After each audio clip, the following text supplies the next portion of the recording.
and welcome to Pulse Worship at Cathedral of Hope today, and thank you so much for spending a part of your day with us.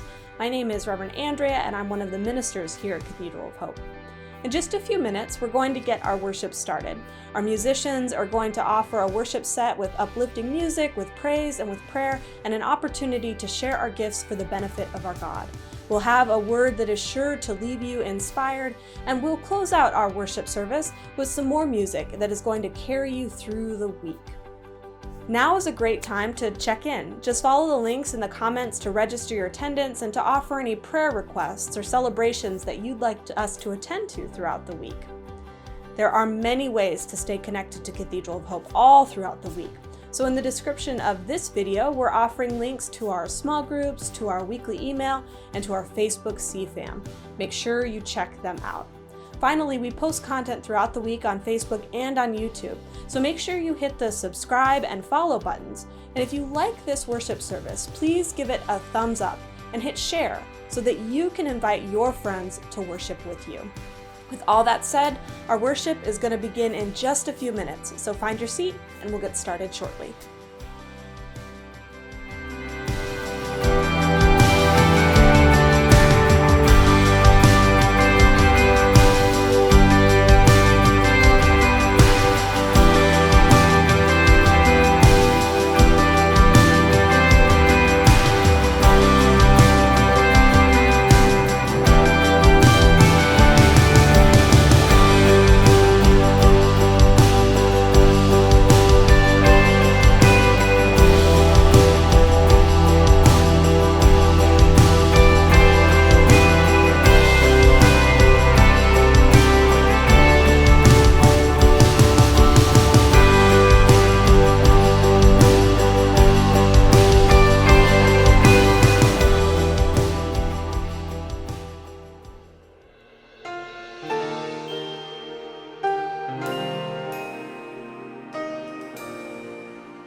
I hear the sound of revival deep in the hearts of your people. Send it now.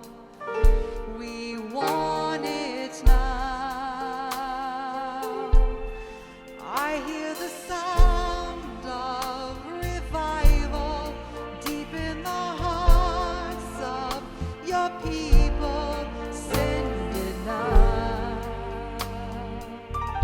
We need it now. I hear the sound of revival deep in the hearts of your people. Send it now. We want it now. I hear the sound of revival deep in the hearts of your people. Send it now. We need it now. We need your glory. Send your glory. We're hungry, we're thirsty for you. We want you. We're patiently waiting for you. We need you. We're hungry, we're thirsty for you. We want you. We're patiently waiting for you. We need you.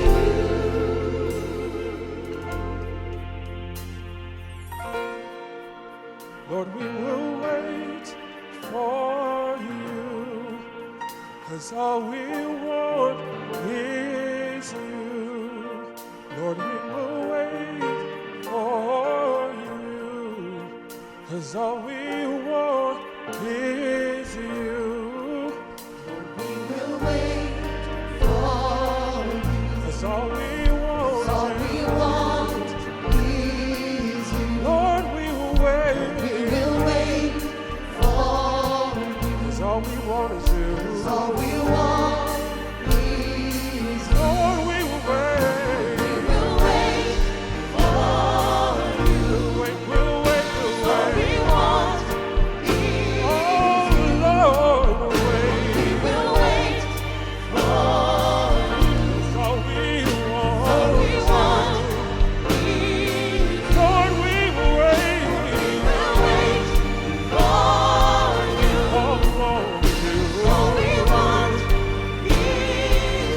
Lord, we will wait. We will wait for you. 'Cause all we want, All we want is you.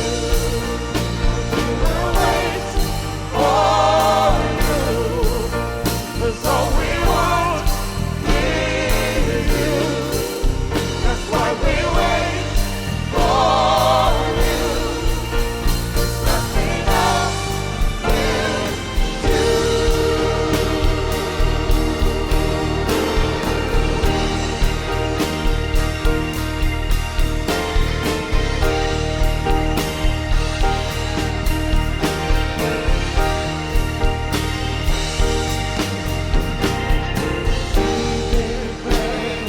We've been so, now we're crying, heaven send the rain.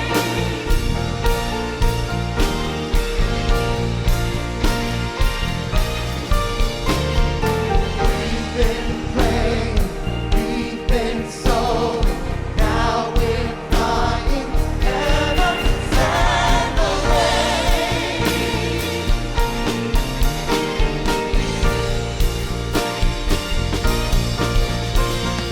We've been praying, we've been sowing, now we're crying, heaven send the rain.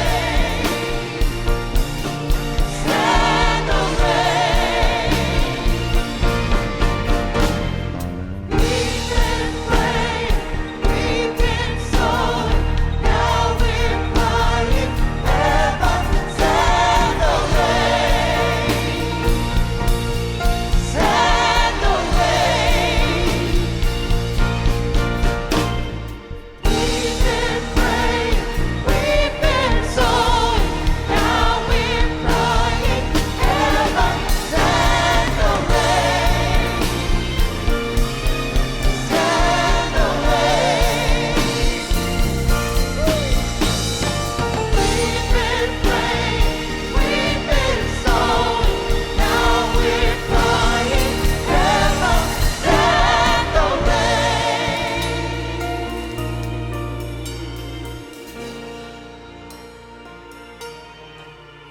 We're hungry, we're thirsty for you. We want you. We're patiently waiting for you. We need you.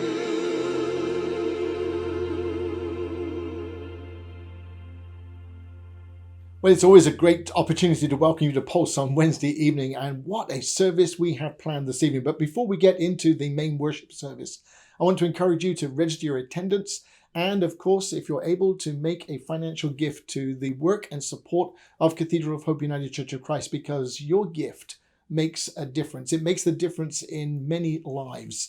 And as I've always said, the way in which we give doesn't just bless others. I believe it blesses us. Because when we are able to be generous with whatever we have, we know that that generosity makes an impact in the world. So please remember to register your attendance and, of course, make your offering this evening, if indeed you are able to do so. If you're here for the very first time, welcome. We are so glad that you are here. Please do let us know that you're worshiping with us so that we can acknowledge your attendance and also encourage you to connect with Cathedral of Hope. Remember, Cathedral of Hope CFAM is on Facebook, and we want you to make sure that you are connected to this community. It's a place where we post content throughout the week to ensure that we are up to date with what's going on in our church. And with that, remember, of course, this coming weekend on Saturday at 11 o'clock is our annual congregational meeting. If you haven't yet checked out the information about that, please do so. I'm sure there'll be a link in the comments so that you can find out who's up for election and all of the business of our church. It is also the time when we talk about the state of the church. And you might want to stay tuned on Saturday, because we have information about us regathering as a community of faith. And I know that many of us are excited and eager to do so, but we are going to do it when we can, safely, so that we ensure that nobody suffers because of our gathering together. That's why we wear a mask when we are together in community. So with that, there is so much to be excited about this evening. Reverend Jeremy is going to be bringing the word, and I am just so glad to see you. So God bless you as we worship.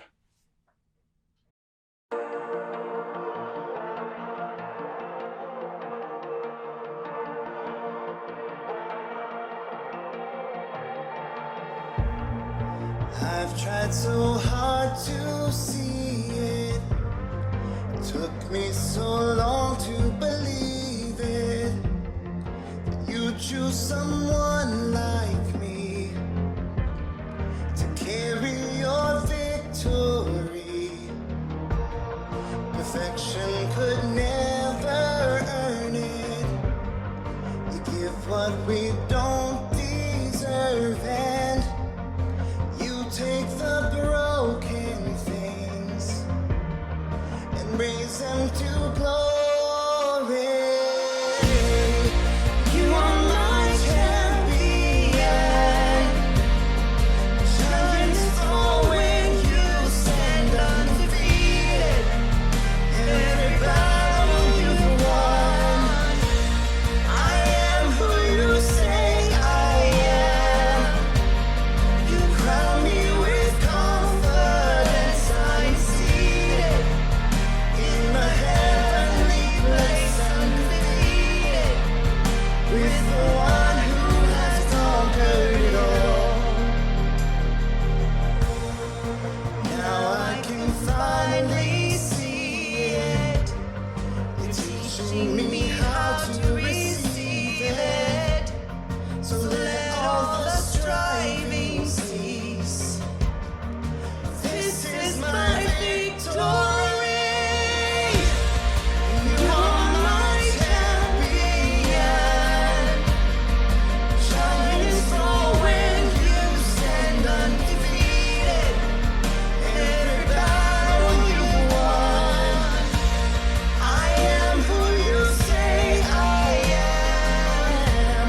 You crown me with confidence. I'm seated in the heavenly place, undefeated, with the one who has conquered it all. When I lift my voice and shout, every wall comes crashing down. I have the authority Jesus has given me. When I open up my mouth, miracles start breaking out. I have the authority Jesus has given me. You are my champion. Giants fall when you stand undefeated. Every battle you've won. I am who you say I am. You crown me with confidence. I'm seated in the heavenly place, undefeated. By the power of your name, I'm seated in the heavenly place, undefeated, with the one who has conquered it all. You have conquered it all.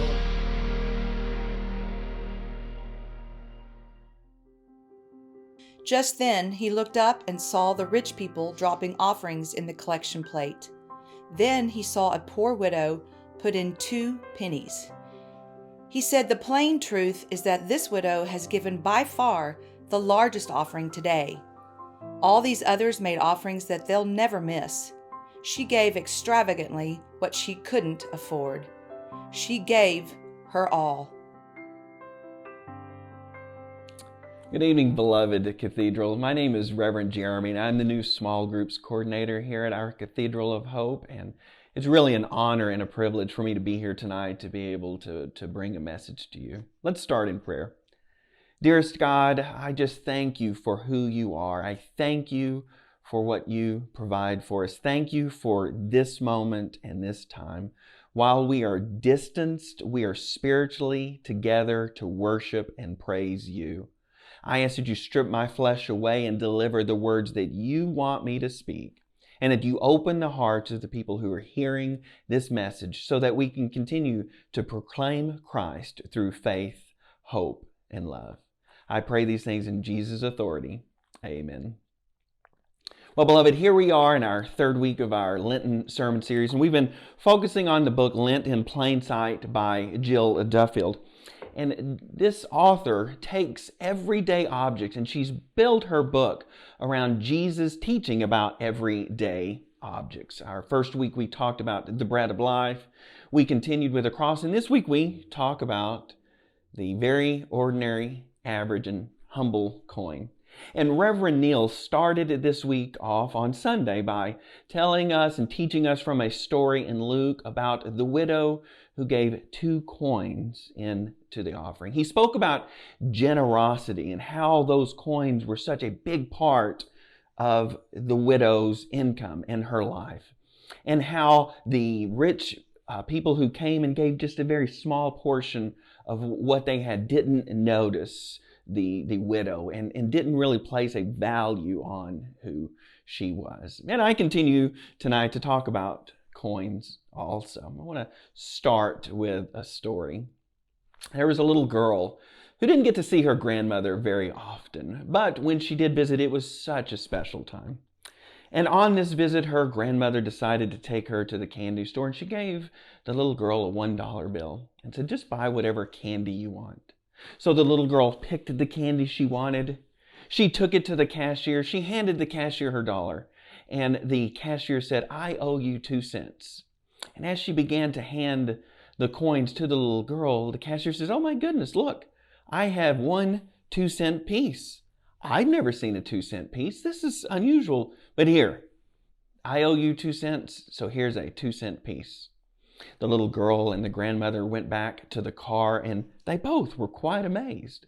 The little girl said, I didn't even know they made 2-cent pieces. And the grandmother said, oh, they're very rare. They haven't made 2-cent pieces for a very long time.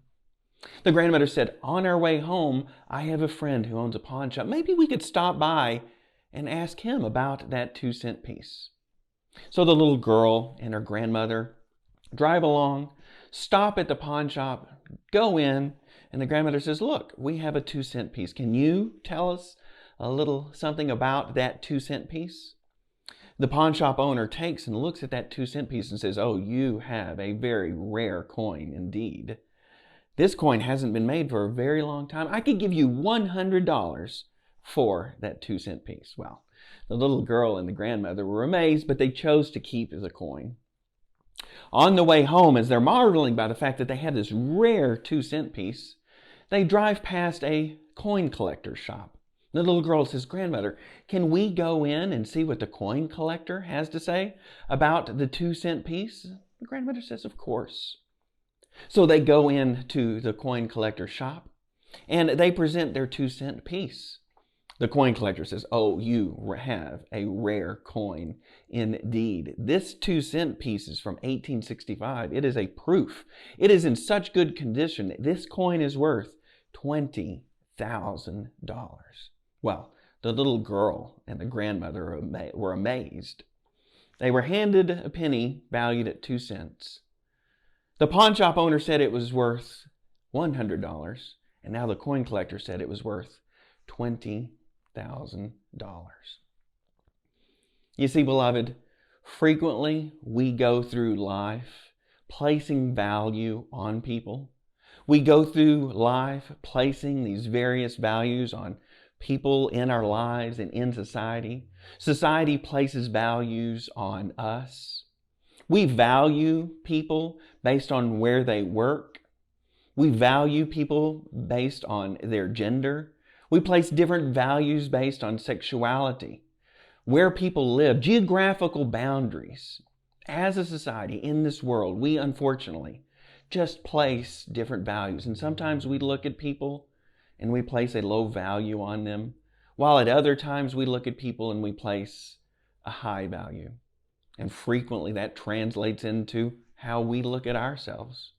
We stand in front of the mirror, and based on the circumstances of our life, based on what is going on, we may look at ourselves and not value ourselves very highly. This is something that happens day in and day out, whether it is someone that's not in the religious world, whether it is people in the religious world. But really the question is what is our value and who determines that? In the book of Matthew, we read a story about Jesus preparing his disciples to go out into the world. In chapter 10, it's a little bit of a pep talk. Jesus' small group, and yes, Jesus does have a small group, his disciples, and he's giving them this pep talk because he's sending them into the world to share the good news, to share the care that he showed them. And in verse 29 of chapter 10, he says, "Are not 2 sparrows valued at 1 penny? But yet God knows the day they will drop from the sky." You see, Jesus wants his disciples to understand that as God looks down on his creation, God's love is so great that God views it as priceless. God views us as priceless. Right past verse 29, it even says that God numbers the hairs on our heads. Of course, he has to count a little higher for some rather than others, but God sees us as absolutely priceless.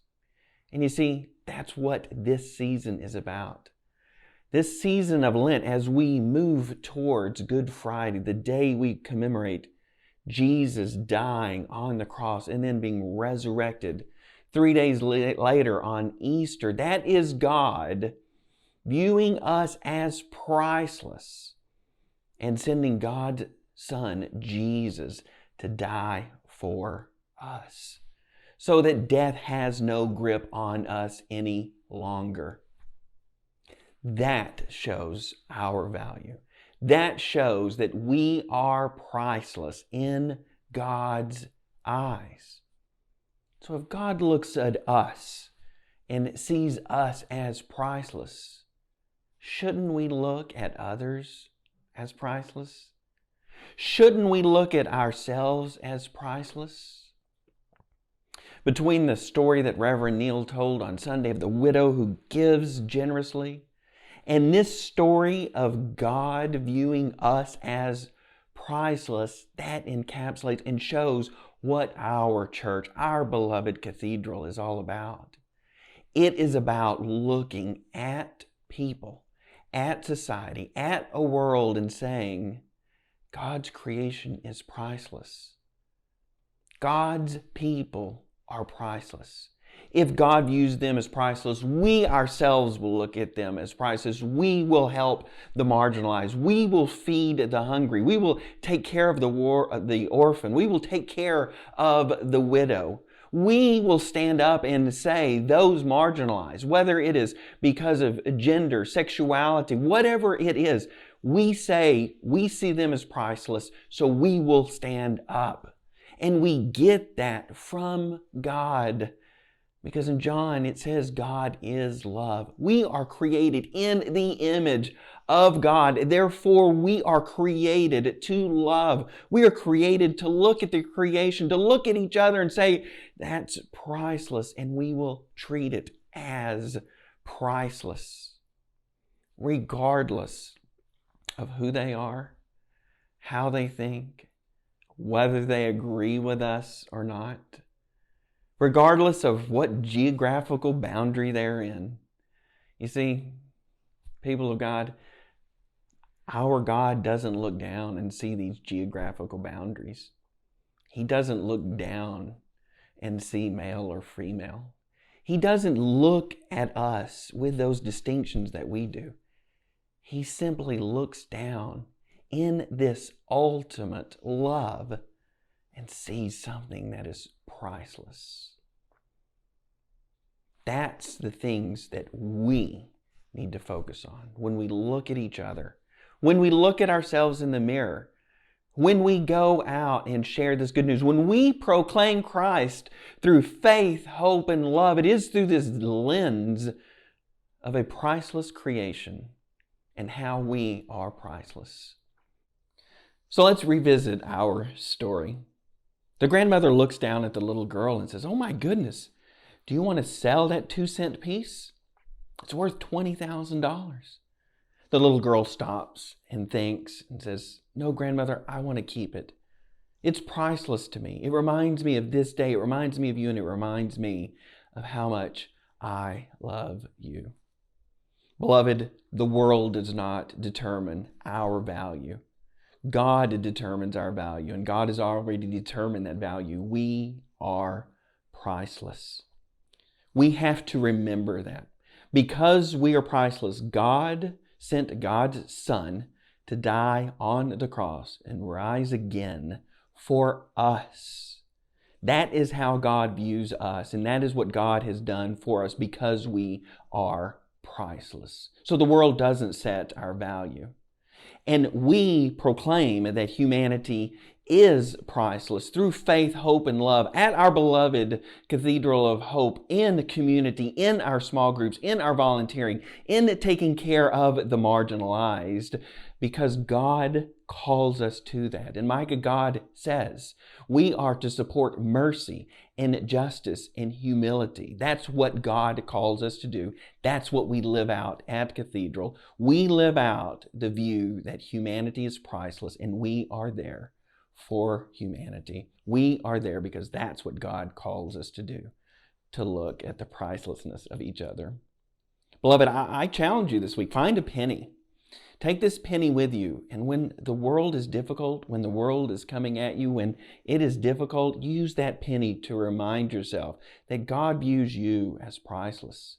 When we're moving through the world this week, use that penny to remind yourself of the pricelessness of each other and the love God has for us as we go out and proclaim Christ through faith, hope, and love. We've been sold, now we're crying, heaven send the rain.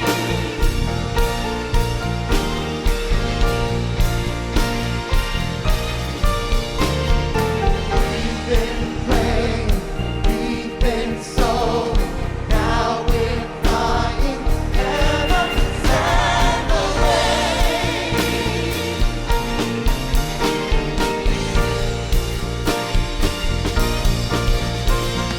We've been praying, we've been sowing, now we're crying, heaven send the rain. Send the rain. We've been praying, we've been sowing, now we're crying, heaven send the rain. Send the rain. We've been praying, we've been sowing, now we're crying, heaven send the rain. Send the rain. We've been praying, we've been sowing, now we're crying, heaven send the rain.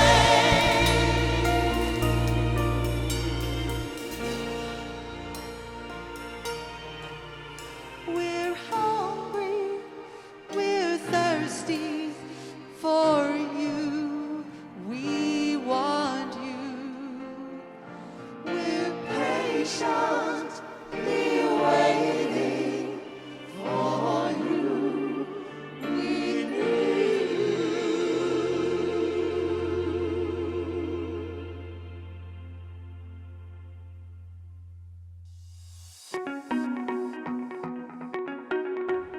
While our service is coming to a close, our journey is just beginning.